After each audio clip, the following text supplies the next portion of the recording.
ఓం నమో నారాయణాయ నమశివాయ. మహాభారతంలో ఆది పర్వం సభాపర్వం నేడుతో కంప్లీట్ అయినాయండి. ఈరోజు వచ్చేసి ఆది పర్వ ప్రాశస్త్యము, అదొకసారి రఫ్గా మాట్లాడుకుందాం. విశ్వమంతటా వ్యాపించిన మహాభారత వృక్షానికి ఈ పర్వం బీజప్రాయమైంది. ఆది పర్వానికి సంబంధించి ఈ విషయం వ్యాసుడు ఆది పర్వంలో సంగ్రహాధ్యాయ బీజోవై అని చెప్పి ఉన్నాడు.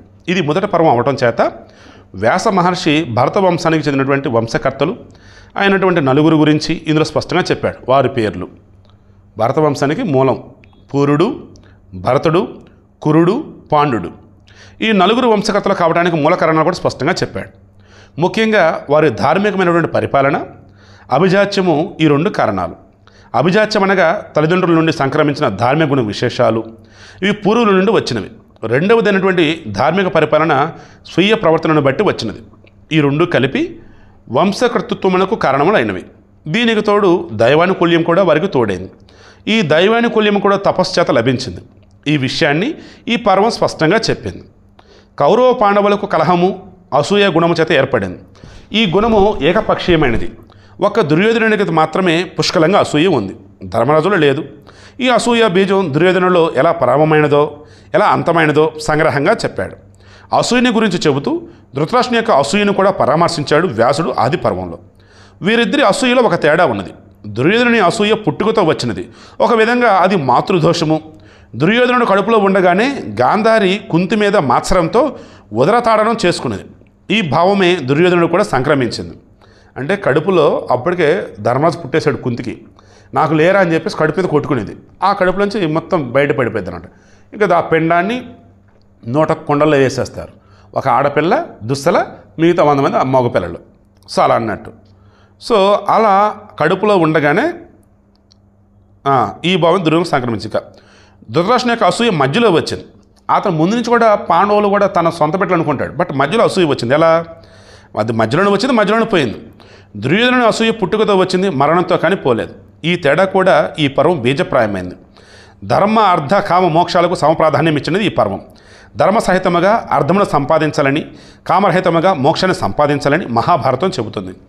యయాతి చరిత్రను చెబుతూ ధర్మాన్ని గురించి కూడా వ్యాస భగవానుడు ధర్మే మతిర్భవతు వహ సతతోద్ధితానం సహేక ఏవ పరలోకగతస్య బంధు అర్ధ స్త్రియచ్చ నిపుణరపి సేవ్యమానః నైవాప్త భావము పయాంతిన చ స్థిరత్వం అని పరలోకమునకు సైతము ధర్మమే వెంట వచ్చునని, మిగిలినవి ఏవి జీవునికి వెంట రావని స్పష్టపరిచాడు. మహాభారతమునకు ధర్మోపాసన బ్రహ్మోపాసన ఈ రెండు కళ్ళు. ఈ రెండింటిని సమదృష్టితో నిర్వహించినటువంటి ఖ్యాతి వ్యాస భగవానునికే దక్కింది. దానికి బీజం ఈ పర్వంలోనే పడింది. శకుంతల దుష్యంతుల కథలో సత్య ప్రాధాన్యం గురించి, అట్లే రురు ప్రమధ్వరుల కథలో అహింసను గురించి ఈ పర్వం నంది బీజం వేశాడు. అహింసో పరమో ధర్మ కాలోహి దురతిక్రమ మున్నగు సూక్తులు మొదట ఈ పర్వం నందే చోటు చేసుకున్నాయి. అహింసో పరమోధర్మ ఆది పర్వంలో వచ్చింది. వ్యాసుడు మహాభారతంలో సత్యానికి ఎంత ప్రాధాన్యం ఇచ్చినాడో వ్యాస జన్మ వృత్తాంతాన్ని పరిశీలిస్తేనే తెలుస్తుంది. పైకి వ్యాసుని వృత్తాంతం అధర్మంగా అనిపించినా దాన్ని లెక్క చేయకుండా ఉన్న విషయాన్ని యథాతథంగా పాఠకుల ముందుంచినటువంటి వ్యాస మహర్షి మనోదృఢత్వం శ్లాఘనీయమైనది. ఆయన యొక్క జననం పరాశరునికి తర్వాత సత్యవతి గద పుట్టడము. సో ఆయన జననం కరెక్ట్గా లేదు, ఆయన సరే ఉన్నది మొత్తం చెప్పేశాడని చెప్తున్నారు. వ్యాస మహర్షి మాతృవాక్య పరిపాలకుడు. రామాయణంలో రాముడు పితృవాక్య పరిపాలకుడు ప్రసిద్ధి చెందినవాడు. అట్లా భారతంలో కూడా పరశురాముడు భీష్ముడు పితృవాక్య పరిపాలకులుగా ప్రసిద్ధి చెందారు. కానీ వ్యాస మహర్షి మాతా పరమకో గురుహు అనే వ్యాఖ్యాన్ని ఆదర్శంగా పెట్టుకొని సాధన చేసి సఫలీకృతుడైనాడు. తన వలనే మరొక మాతృవాక్య పరిపాలకుడిని తయారు చేసినటువంటి గురువు కూడాను ధర్మరాజును మాతృవాక్య పరిపాలనగా తీర్చిదిద్ది మన ముందుంచినటువంటి మహనీయుడు వ్యాస భగవానుడు.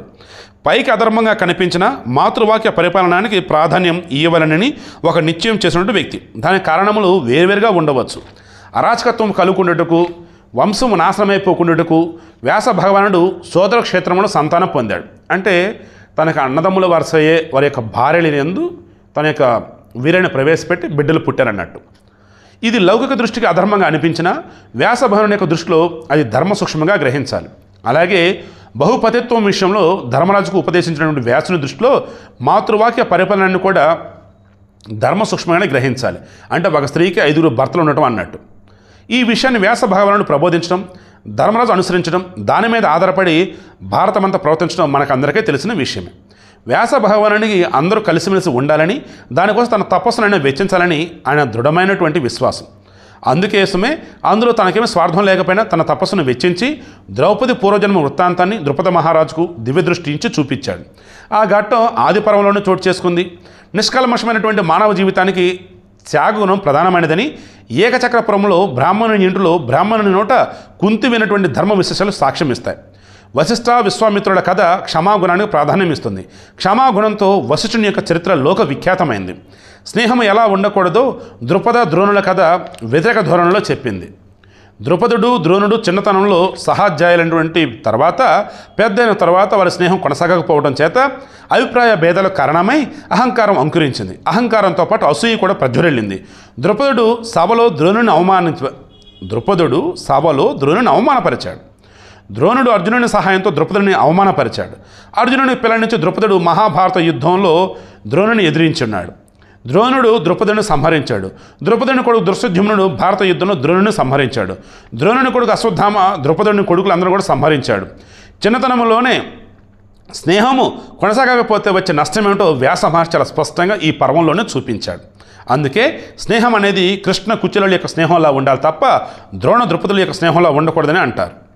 సంపదన గురించి వ్యాస మహర్షి ఏమన్నాడంటే, ద్వావం భషి వినిక్షేప్య ఘాడం బధ్వా ఘలే శిలాం ధననం చాప్రధాతారం దరిద్రం చాతపశ్వినం.